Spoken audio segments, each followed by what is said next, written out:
Hello friends, రీసెంట్గా వైజాగ్లో మా అత్తయ్య వాళ్ళ ఇంటి దగ్గర బ్రహ్మకమలం ఫ్లవర్ అనేది వచ్చిందండి. సో ఈ ఫ్లవర్ ఎప్పుడు ఎలా స్టార్ట్ అవుతుందని ఎవరికీ తెలియదు. ఆ రోజు మార్నింగ్ నుంచి వర్షం అనేది పడడం వల్ల దాన్ని అబ్జర్వ్ చేయలేదంట. సడన్గా అప్పుడే వర్షం ఆగిందని బయటకు వచ్చి చూసేటప్పటికి ఫ్లవర్ అనేది ఓపెన్ అయి ఉన్నది.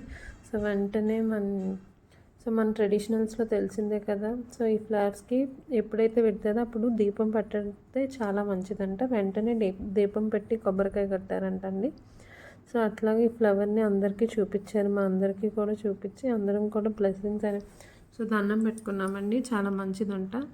ఇది 6 monthsకి ఒకసారి వస్తుందంట.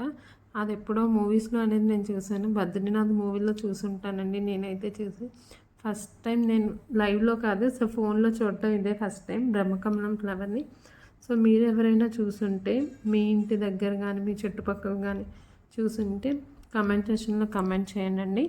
సో ఈ ఫ్లవర్ వచ్చి శివుడికి ఇష్టమైన ఫ్లవర్ అంట కదండి. అందుకని అది ఓపెన్ అయినాక శివుడి దగ్గర తీసుకొచ్చి పెట్టి సో కొంచెం పూజ అనేది చేసుకున్నారండి.